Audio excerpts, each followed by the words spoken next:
Si hoy pronuncias el nombre de Gonzalo Barrios, la mayoría pensará en un político más, una firma en un decreto, un retrato serio en blanco y negro, pero imagina esto: un muchacho venezolano, todavía con el polvo del patio en los zapatos, descubre que en su país una palabra puede costarte la libertad, y que una idea, si la dices en voz alta, puede costarte la vida. Ese contraste, entre la calma aparente y el filo real del poder, es el hilo que va a tensar toda su historia, y lo más inquietante es que desde muy temprano, Barrios entendió que el tiempo no iba a esperar por él. Nació el 16 de agosto de 1902, en Acarigua, estado portuguesa, en una Venezuela donde la política no era un debate, era una fuerza, que entraba a las casas como un viento seco, levantando miedo, lealtades y silencios. Crecer allí era aprender a leer no solo libros, sino miradas. En los pueblos, el rumor viajaba más rápido que las cartas,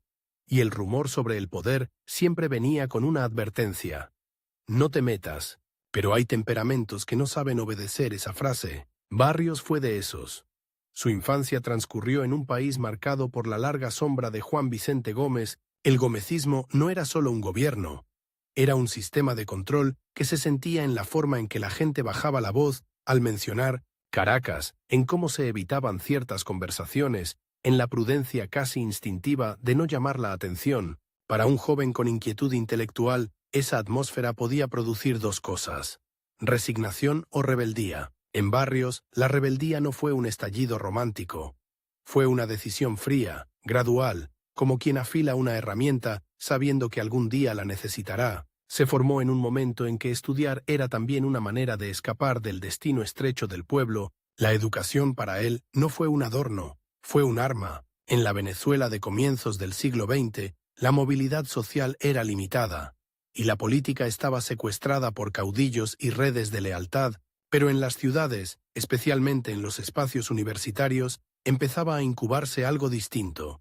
Una generación que quería modernizar el país, abrirlo, discutirlo, sacarlo del miedo. Esa generación no tenía todavía el poder, pero sí tenía una energía peligrosa, la de los que ya no creen en la inevitabilidad del régimen. Barrios se acercó a ese mundo con la mezcla exacta de disciplina y audacia que lo caracterizaría. No era el tipo de joven que se conforma con indignarse. Quería entender cómo se construye una fuerza política real, y eso, en tiempos de Gómez, era casi una provocación. La represión no necesitaba ser espectacular para ser efectiva. Bastaba con que todos supieran que podía caer sobre cualquiera. La cárcel, el exilio, la vigilancia, la lista negra, eran palabras que circulaban como sombras. En ese ambiente, organizarse era jugar con fuego. A medida que se fue vinculando con círculos de discusión y acción política, Barrios empezó a descubrir el primer gran conflicto de 1901, su vida.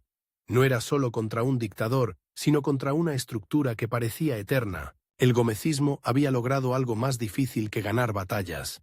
Había instalado la idea de que no se le podía ganar, y cuando un sistema te convence de que es invencible, la primera victoria es mental. Barrios, todavía joven, apostó por esa victoria, la de no aceptar la resignación como destino. El país, sin embargo, no daba tregua. La década de 1920 fue un laboratorio de tensiones. Modernización económica parcial, control político férreo y una juventud que empezaba a mirar hacia afuera, a leer otras experiencias, a comparar. En 1928 estalló un momento que marcaría a toda una generación. El movimiento estudiantil conocido como la Generación del 28 fue un desafío abierto al régimen, una sacudida pública que rompió el silencio. Para muchos fue el primer acto de valentía colectiva en años. Para el poder fue una alarma.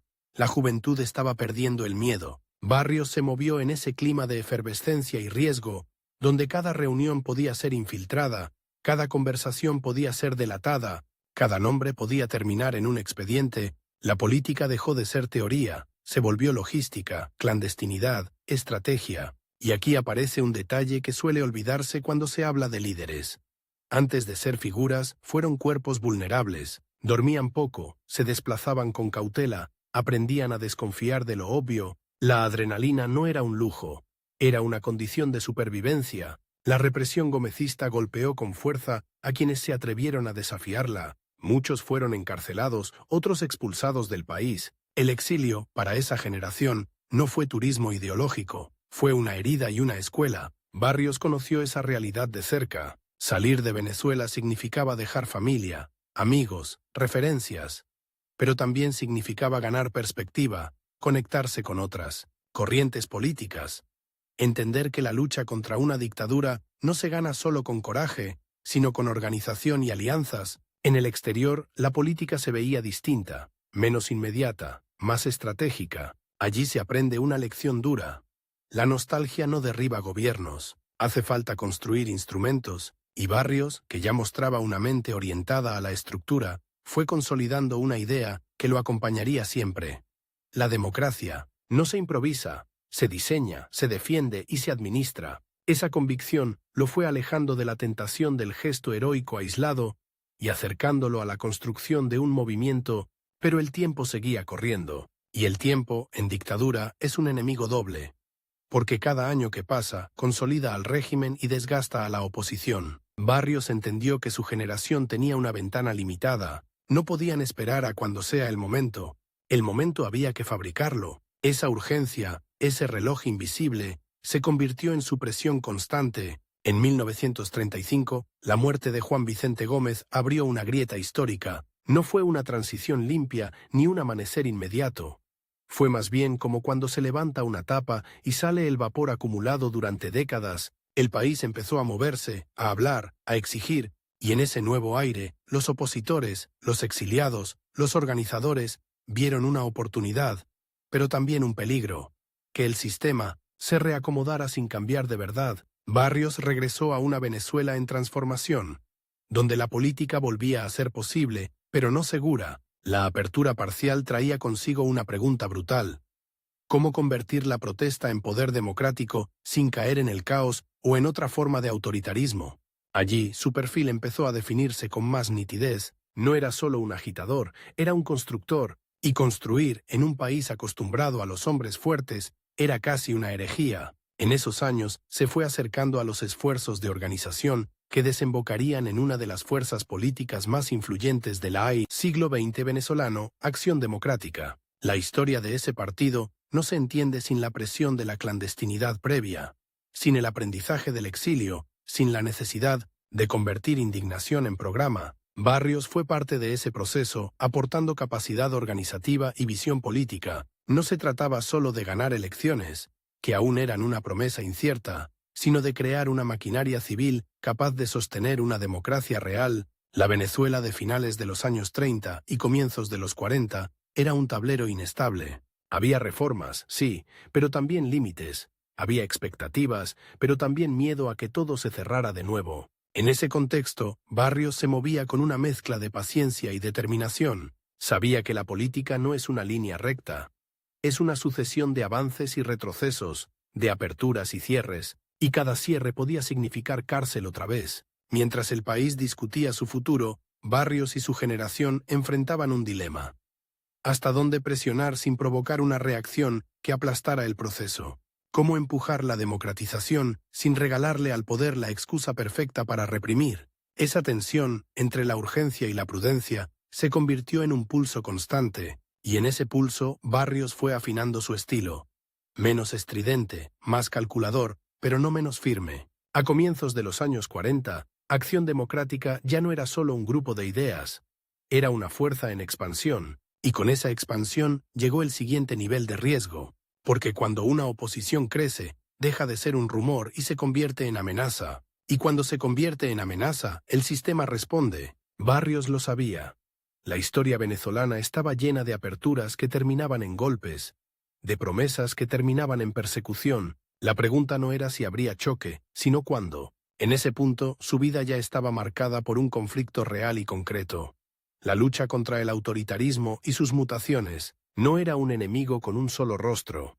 Era una lógica de poder que cambiaba de uniforme cuando era necesario, y Barrios, que había visto el miedo de cerca, que había aprendido a organizarse bajo presión, se preparaba para el momento en que la política dejara de ser preparación y se convirtiera en asalto al futuro, porque el reloj seguía avanzando, y la ventana histórica que se había abierto tras 1935 no iba a permanecer abierta para siempre. Barrios lo intuía con una claridad casi física. Si su generación no lograba transformar esa oportunidad en instituciones, Venezuela podía volver a cerrarse como una trampa, y entonces todo lo aprendido, el exilio, la clandestinidad, la disciplina, tendría que ponerse a prueba en el escenario más peligroso de todos. El poder real, la oportunidad llegó con un sonido que en Venezuela siempre anuncia tormenta. Botas en los pasillos, radios encendidos a medianoche, nombres susurrados con prisa. El país llevaba años respirando una apertura a medias, como quien abre una ventana solo lo suficiente para no asfixiarse, y de pronto, en 1945, esa ventana se convirtió en puerta, a patadas. Un golpe de Estado derribó al presidente Isaías Medina Angarita y abrió el llamado Trienio Adeco. Para muchos fue el inicio de la democracia. Para otros, el comienzo de un vértigo. Para Gonzalo Barrios fue algo más íntimo y más cruel.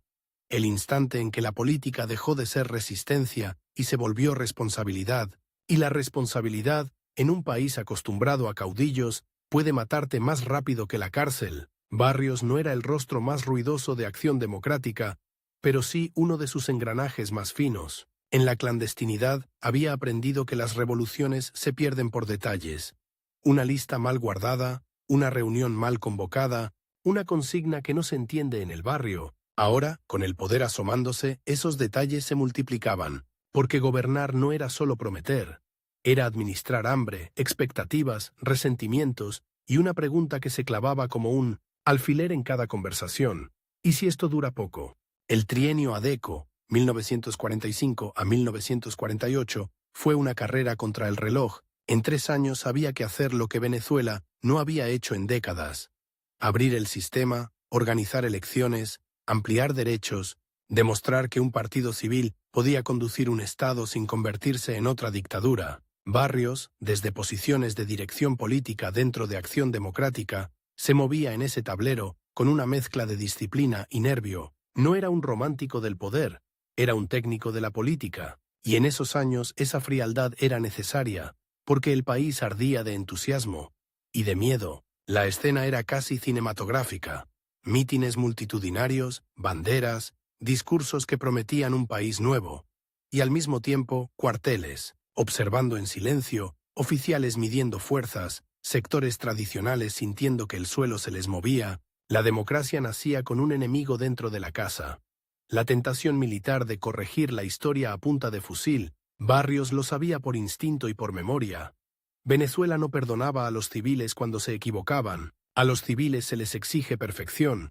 A los hombres armados se les tolera el desastre. En 1947 llegó el momento que parecía sellar el futuro.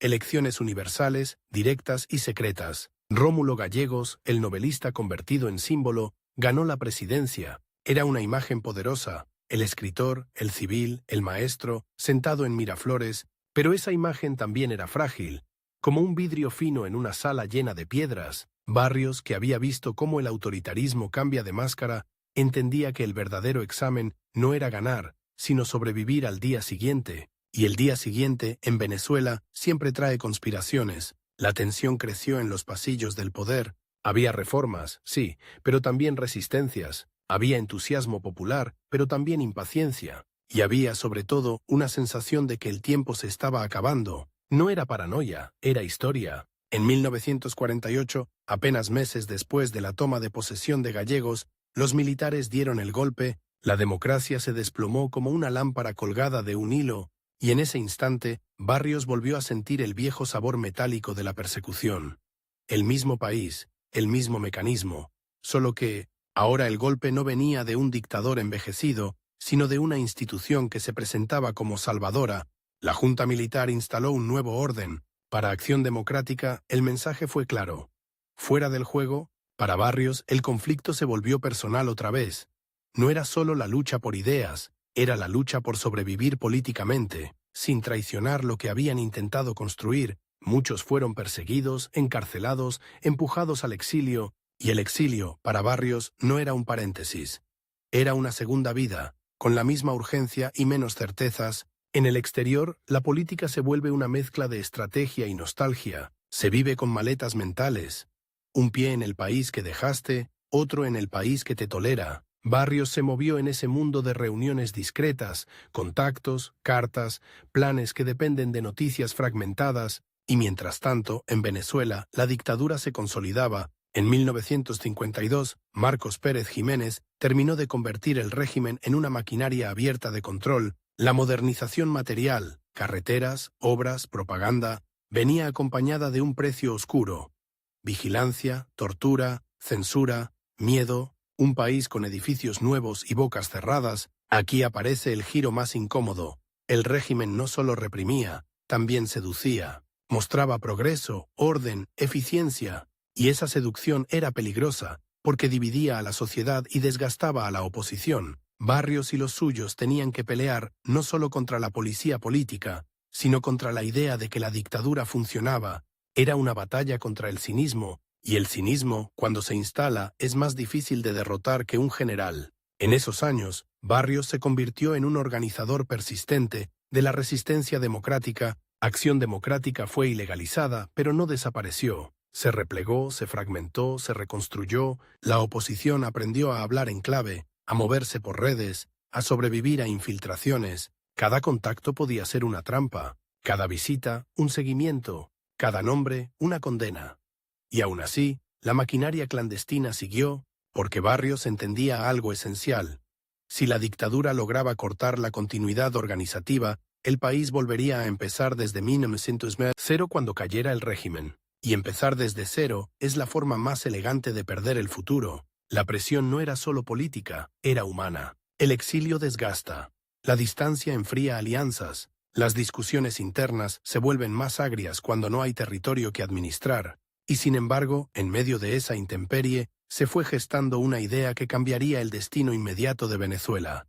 La unidad mínima. Para tumbar a Pérez Jiménez, no una unidad romántica, sino funcional. Un acuerdo para sobrevivir. A finales de 1957, el régimen intentó blindarse con un plebiscito. Era una jugada de fuerza.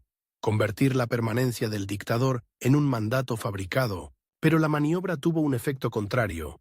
Aceleró el desgaste, encendió la indignación y empujó a sectores que antes dudaban a tomar posición. La dictadura, en su intento de eternizarse, apretó demasiado el tornillo, y cuando aprietas demasiado, algo se rompe. Enero de 1958 fue un mes con olor a electricidad, huelgas, protestas, conspiraciones militares, calles tensas. El 23 de enero, Pérez Jiménez cayó y huyó del país. La escena fue brutalmente simbólica. El hombre fuerte escapando y una nación entera intentando recordar cómo se respira sin miedo. Para Barrios, ese día no fue un final feliz.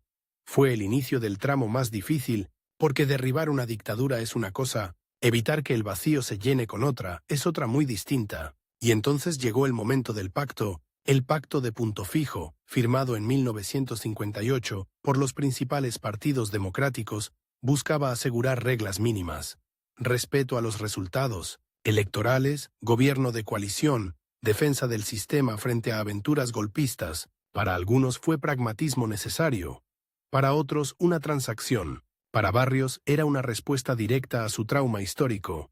La democracia venezolana había caído por falta de acuerdos y por exceso de ingenuidad. Esta vez había que amarrar el futuro con nudos visibles, pero el reloj seguía allí, implacable. La democracia recién nacida tenía enemigos con nombres y con armas.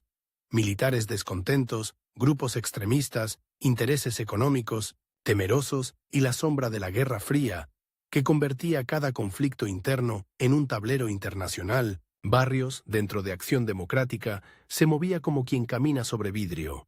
Cualquier paso en falso podía provocar un golpe, una fractura, una guerra interna. En diciembre de 1958, Rómulo Betancourt ganó la presidencia, y con Betancourt llegó una política de firmeza frente a los intentos de desestabilización. El país entró en una etapa donde la democracia no era un estado natural, sino una trinchera. Hubo conspiraciones, alzamientos, violencia política. La pregunta ya no era ¿podemos votar?, sino ¿podemos sostener el voto sin que nos lo arrebaten? Barrios, que había pasado de la clandestinidad al poder y del poder al exilio, volvió a estar cerca del centro de decisiones. Su conflicto principal, la lucha contra el autoritarismo en todas sus formas, se volvió más complejo.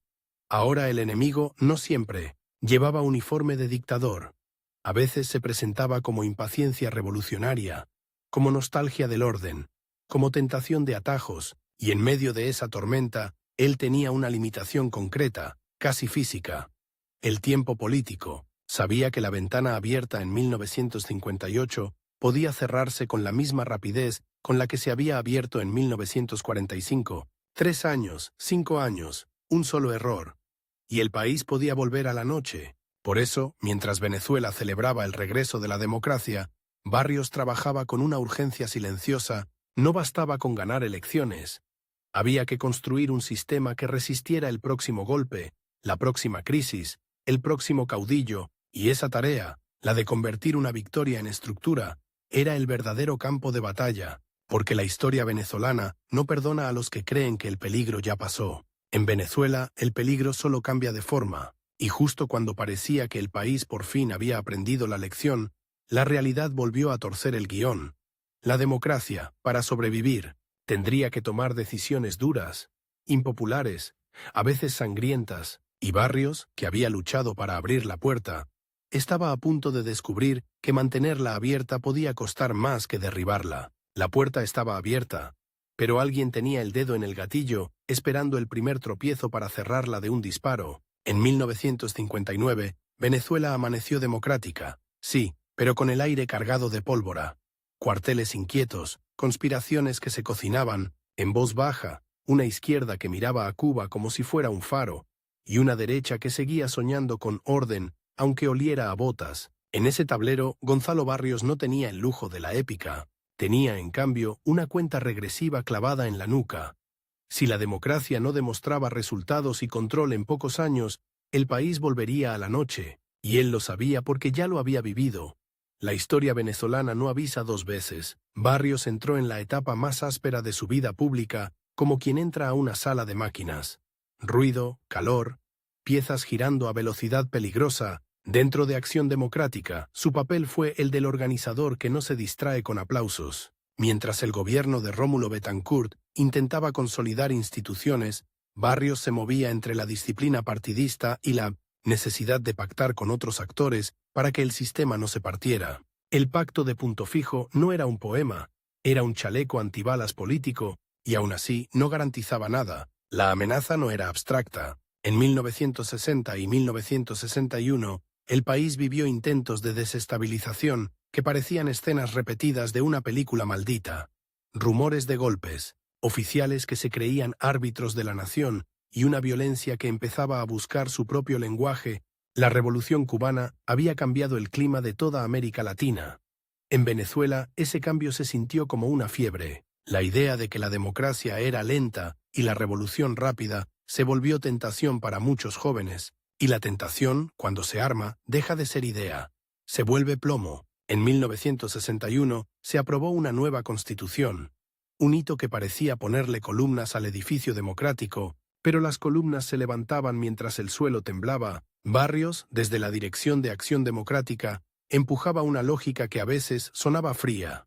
Sin reglas, sin partidos fuertes, sin acuerdos mínimos, el país se lo traga el caudillismo, y el caudillismo, en Venezuela, no siempre llega con bigote y sable.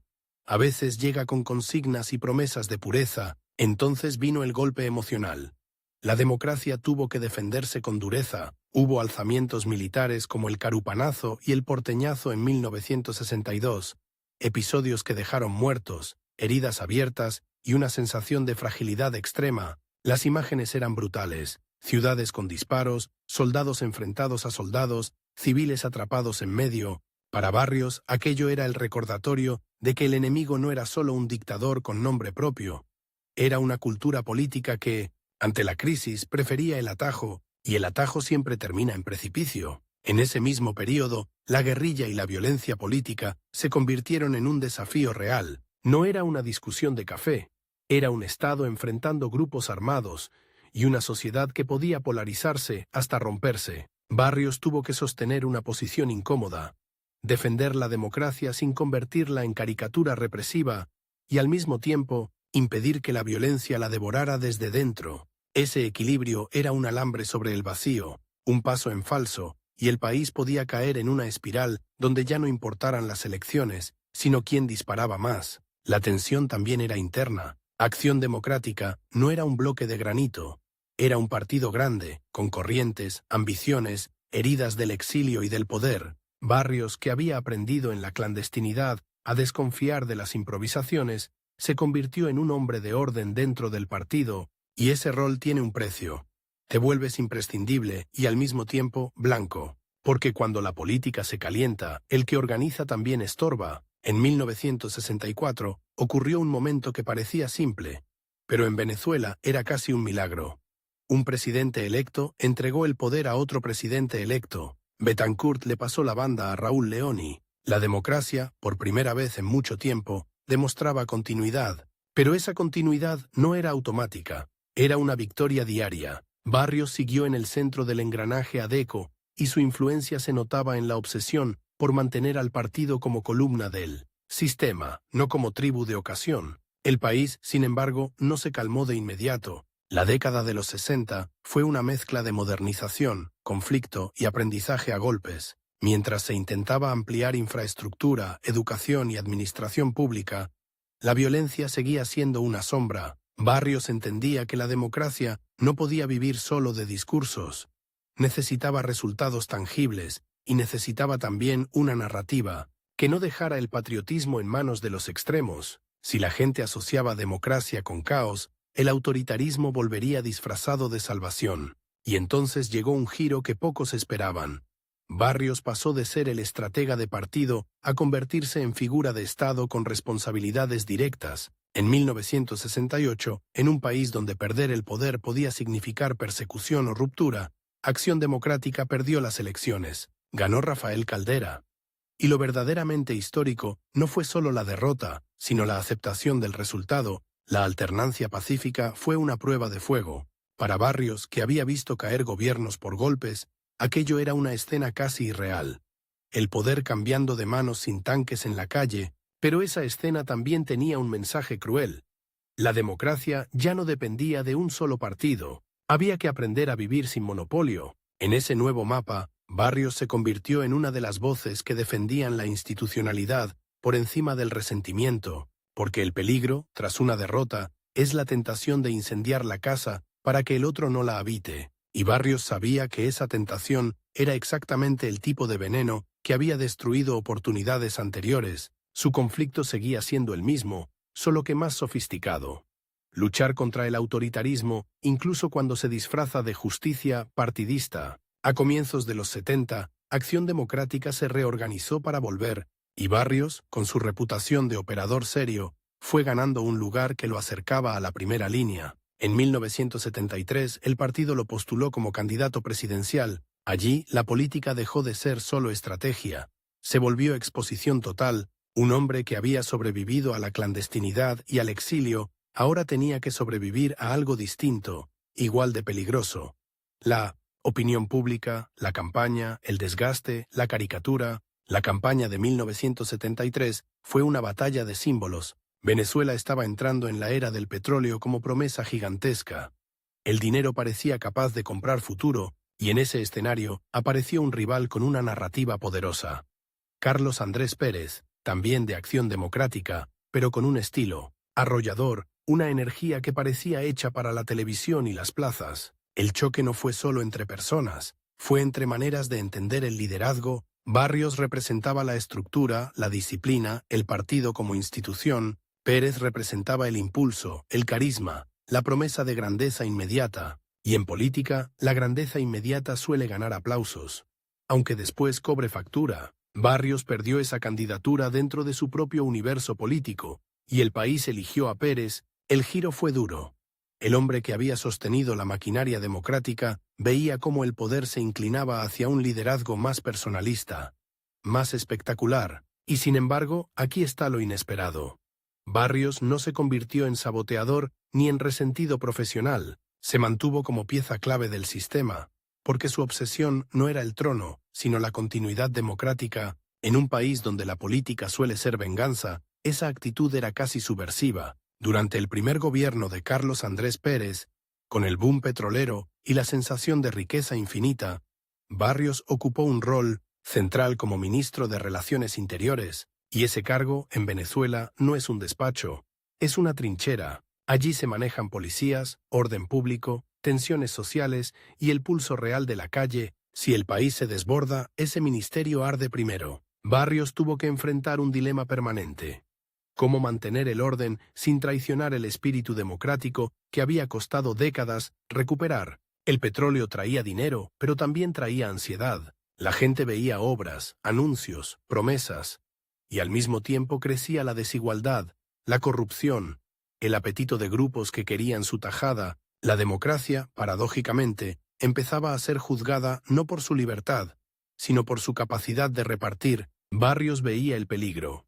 Cuando la política se reduce a reparto, la legitimidad se vuelve frágil, y cuando la legitimidad se vuelve frágil, los autoritarios vuelven a ofrecer eficiencia a cambio de silencio. Como ministro, Barrios tuvo que lidiar con conflictos laborales, protestas, presiones regionales y el eco persistente de la violencia, política que aún no desaparecía del todo. Su estilo era más de control y negociación que de espectáculo. No era el hombre de la frase brillante, era el hombre del expediente, del informe, de la reunión larga donde se evita que una chispa se convierta en incendio, y esa labor, aunque invisible, era decisiva. La democracia no se sostiene solo con elecciones, se sostiene con días normales, con calles que no se rompen, con instituciones que funcionan cuando nadie las mira. Pero el tiempo seguía corriendo. La cuenta regresiva de Barrios no era una metáfora. Era la conciencia de que cada crisis mal manejada podía reactivar el viejo reflejo venezolano de pedir un hombre fuerte, y en los 70, con el Estado creciendo a velocidad petrolera, el riesgo era doble. Un Estado enorme puede proteger o puede aplastar. Barrios estaba en el centro de esa contradicción. En medio de esa presión, su figura se consolidó como la de un hacedor de gobernabilidad. Para algunos era garantía de estabilidad. Para otros era el rostro de un orden demasiado rígido. Esa ambivalencia lo acompañó siempre. El mismo hombre que había luchado contra dictaduras ahora era acusado, por sectores radicales, de ser parte del sistema, y ahí estaba el golpe psicológico más duro. Cuando dedicas tu vida a abrir una puerta, llega un momento en que te culpan por el aire que entra. Aún así, Barrios siguió. Porque su batalla real no era por popularidad, sino por supervivencia institucional. En un país con memoria corta y heridas largas, él apostó por algo que no se ve en un mitin: la continuidad. Y mientras el petróleo inflaba sueños y también deformaba la política, Barrios se aferró a una idea que parecía simple, pero era explosiva. La democracia no es un premio, es un trabajo. Un trabajo que, si se abandona un solo día, vuelve a manos de quienes siempre han sabido tomarlo por la fuerza. La noche en que Gonzalo Barrios entendió que su vida ya no le pertenecía, no hubo disparos ni sirenas, hubo algo peor: silencio. El silencio de un país que, después de tanto pelear por votar, empezaba a creer que votar no servía. Y cuando una democracia pierde la fe de su gente, no la tumba un tanque, la tumba el cansancio. Barrios, que había sobrevivido a dictaduras, exilios y conspiraciones, se enfrentaba a un enemigo más difícil de señalar con el dedo: la erosión lenta, invisible, del sistema que él mismo ayudó a construir. Y el reloj otra vez estaba corriendo, no por una elección, por su propio cuerpo. A esas alturas, la salud ya no perdonaba, y él lo sabía. Tenía menos tiempo del que aparentaba su voz firme. A finales de los 70, su paso por el Ministerio de Relaciones Interiores lo había dejado marcado por dentro. Ese despacho, donde se escucha el país crujir antes de que se rompa, le enseñó que el orden público no es una consigna. Es una cuerda, tensa, que se corta con una chispa, y la chispa podía venir de cualquier lado. Una huelga que se desborda, una protesta que se vuelve saqueo, una policía que se excede, un rumor que incendia un barrio. Barrios no era un hombre de romanticismos, era un hombre de consecuencias. Por eso, cuando dejó el cargo, no se retiró a la comodidad del deber cumplido, se quedó cerca del fuego, porque intuía que lo peor no era la violencia abierta de los 60, sino la decadencia elegante de los 80. Corrupción normalizada, partidos convertidos en máquinas de reparto y una sociedad que empezaba a mirar a sus líderes como se mira a un vendedor. ¿Qué me das? En Acción Democrática, su figura seguía siendo la del organizador que no se quiebra, Pero el partido ya no era el mismo animal que había sobrevivido a la clandestinidad. Ahora era un gigante con demasiadas bocas, y en un gigante así, la disciplina se vuelve impopular. Barrios, que había sido el hombre del engranaje, empezó a sentirse como un mecánico en una fábrica donde todos quieren ser dueños. Su conflicto real, el que lo acompañó hasta el final, fue ese: pelear contra el personalismo y el cortoplacismo dentro del mismo mundo democrático que él defendía. No era una guerra contra un dictador con uniforme. Era una guerra contra la tentación de convertir la política en espectáculo y botín. En 1978, Acción Democrática volvió al poder con Luis Herrera Campins por Copey en la presidencia, otra alternancia, y el país siguió, girando, pero ya no con la euforia del boom. La riqueza petrolera, que había parecido infinita, empezó a mostrar su lado oscuro. Dependencia, gastos sin control, expectativas imposibles. Barrios observaba cómo el Estado se había inflado como un globo, y cómo, al primer pinchazo, podía estallar en la cara de todos. Y el pinchazo llegó.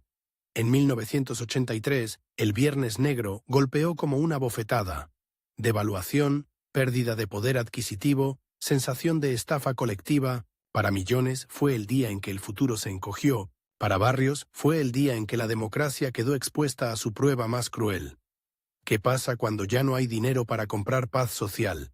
Ese golpe económico no solo vació bolsillos, vació paciencia. Y la paciencia, cuando se acaba, busca culpables. Los partidos, que habían sido la columna del sistema, empezaron a ser vistos como una casta. Barrios, que había defendido la idea de partidos fuertes para evitar caudillos, vio el giro irónico.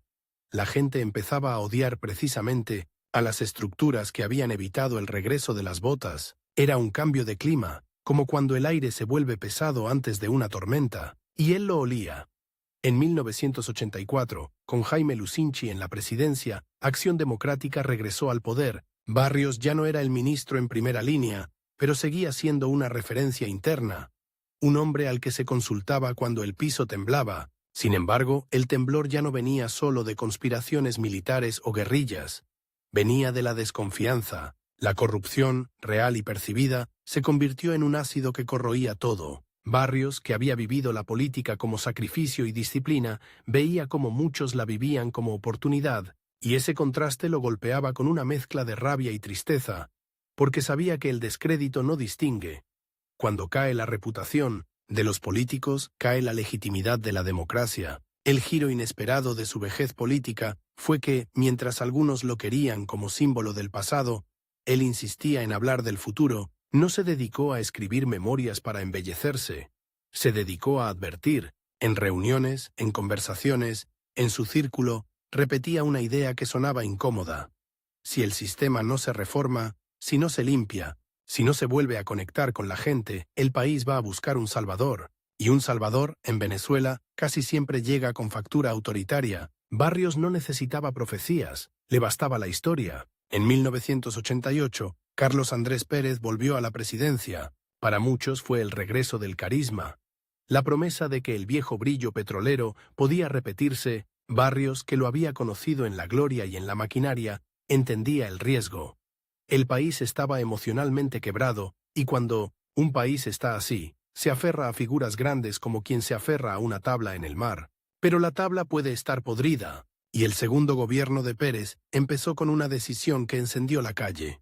Un paquete de ajustes económicos que, aunque buscaba corregir desequilibrios, cayó sobre una población ya agotada. La tensión social se acumuló como gas en una habitación cerrada. El 27 de febrero de 1989, el gas explotó. El Caracazo no fue una protesta, fue un estallido. Imágenes de saqueos, incendios, disparos, cuerpos en el asfalto, barrios enteros convertidos en un escenario de guerra urbana. La democracia, la misma que Barrios había defendido con uñas y dientes, se vio obligada a responder con fuerza, y la fuerza dejó muertos, muchos muertos. En ese momento, el conflicto de Barrios se volvió casi insoportable.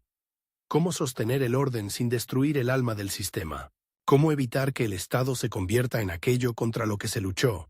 No era un dilema teórico, era sangre en las calles. Barrios ya era un hombre mayor, pero no era un hombre desconectado. El Caracazo le confirmó lo que temía. La democracia venezolana estaba entrando en una zona donde el peligro no era solo el golpe militar, clásico, sino la ruptura social, y cuando la sociedad se rompe, los militares vuelven a sentirse llamados. La cuenta regresiva, ahora, no era solo su salud. Era el tiempo que le quedaba al país para corregir el rumbo antes de que alguien lo corrigiera a la fuerza. Y entonces llegó el golpe, que parecía sacado de una pesadilla repetida. En 1992 hubo intentos de golpe de Estado, primero en febrero, luego en noviembre. Tanques, cuarteles, tiros, incertidumbre. La escena que Barrios había pasado décadas tratando de desterrar regresaba, pero con un detalle nuevo y aterrador. Esta vez venía, envuelta en un discurso que seducía a los decepcionados. Ya no era solo orden, era justicia. Ya no era solo mano dura, era redención. Barrios entendió el truco. Cuando la democracia se desprestigia, el autoritarismo aprende a hablar el idioma de los pobres. Para él, aquello fue un golpe personal, no porque temiera por su carrera, esa etapa ya estaba atrás, sino porque veía cómo el edificio que ayudó a levantar empezaba a agrietarse por dentro, y lo más cruel era que las grietas no venían de un enemigo externo. Venían de errores acumulados, de soberbia, de corrupción, de desconexión. Barrios, que había sido acusado de hombre del sistema, se encontró defendiendo algo más básico que un partido, defendiendo la idea de que el poder no se toma por asalto, se gana con votos. Y esa idea, en 1992, volvió a sonar frágil. En esos años finales, su vida se volvió más silenciosa hacia afuera, pero más intensa hacia adentro. No era el protagonista de los titulares, era el testigo incómodo. Su salud se iba apagando, y con ella se apagaba una generación que había conocido la cárcel, el exilio y la clandestinidad como precio real de la política. Barrios veía a nuevos actores aparecer con una relación distinta con el riesgo. Algunos no habían sentido el miedo de la dictadura, y por eso mismo subestimaban lo fácil que era perder la libertad. Él, en cambio, la olía como se huele el humo antes del incendio. El 16 de julio de 1993, Gonzalo Barrios murió, y la fecha tiene una ironía amarga. Se fue en un año en que Venezuela estaba viviendo una crisis política profunda, con el juicio y la salida de Carlos Andrés Pérez de la presidencia. El sistema que Barrios había defendido estaba entrando en una fase de descomposición acelerada. Su muerte no fue un cierre ordenado. Fue como apagar una luz en medio de un pasillo donde ya se escuchaban pasos peligrosos. Lo que queda de Barrios no es una estatua perfecta, porque su vida estuvo hecha de decisiones difíciles, de zonas grises, de tensiones entre orden y libertad, pero su legado tiene una línea clara.